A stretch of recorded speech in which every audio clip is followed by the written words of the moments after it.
What is up, Packers fans, and welcome to Packer Report TV. This is not an episode of the Daily Draft. It is Packer Report TV. We are breaking down the Nate Hobbs and Aaron Banks signings, both, I think, a little bit surprising. Certainly none of the top names associated with Green Bay, whether it would have been, Khalil Mack or DJ Reed or, Deo from Indianapolis. A lot of those guys ended up, the guys that the Packers were linked to, whatever. Drew Dahlman at center. A lot of those guys ended up actually with division rivals. Dahlman going to the Bears, DJ Reed ending up with the Lions. A lot of the and Deo ended up with the Bears as well. So you see a lot of guys that were potentially linked to Green Bay end up with division rivals. But I think there's a common theme too, right? You look at a lot of the big winners from today, some of the worst teams in the NFL, some of the worst programs in the NFL. You look at how many guys the Bears signed, right?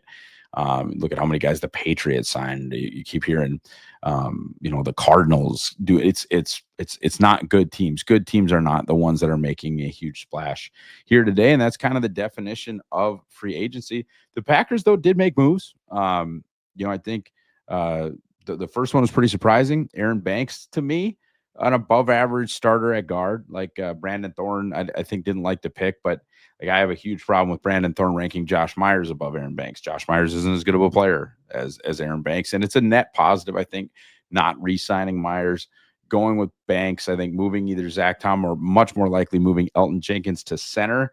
That's going to unlock everything that he can do, and you have a little, Jordan Morgan versus Sean Ryan battle.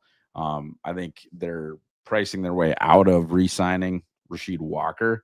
So maybe you have Jordan Morgan play swing tackle this year and then step into that left tackle position next year with 2 years left on his rookie deal. He balls out. You give him a fifth year.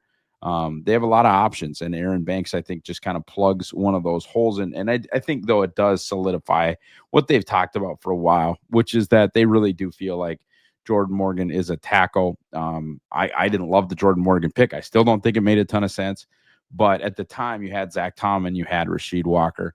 It is starting to seem like they are going to extend Zach Tom for $1 zillion, and they are not going to probably re-sign Rasheed Walker. In fact, there have been little snippets of trade rumors around Sheed and, potentially just inserting Morgan there right now.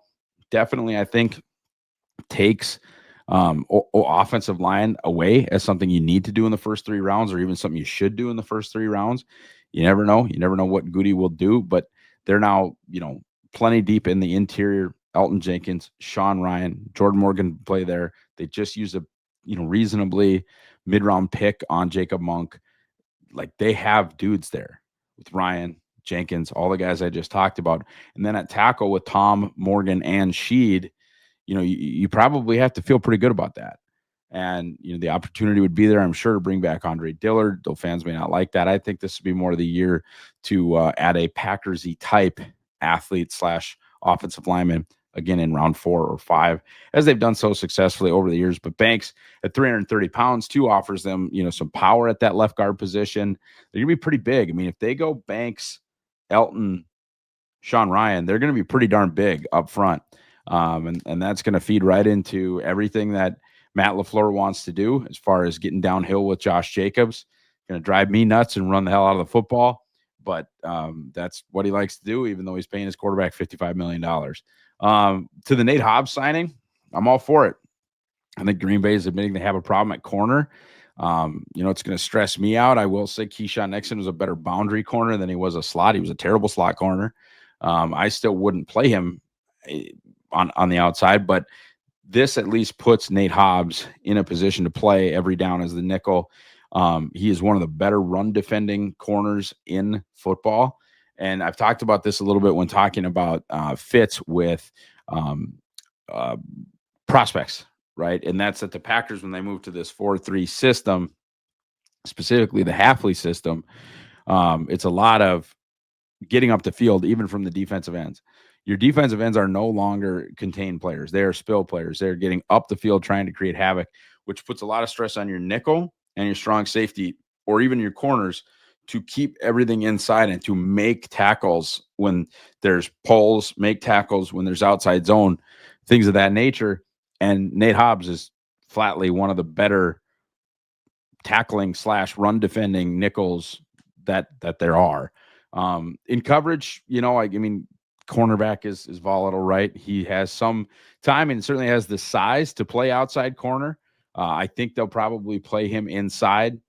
I sure hope they go after another outside corner. I mean, ideally I would love it to be, Benjamin Morrison, or Will Johnson, or some really top notch rookie corner paired with Nate Hobbs inside and Carrington Valentine outside, and Keyshawn Nixon can return punts or get released or whatever. But I just don't think that that's how they feel about it. It seems not to be how they feel about it. And I guess ultimately, if it's Nate Hobbs and Keyshawn Nixon and Carrington Valentine outside, you feel okay. You feel better than you did at times last year.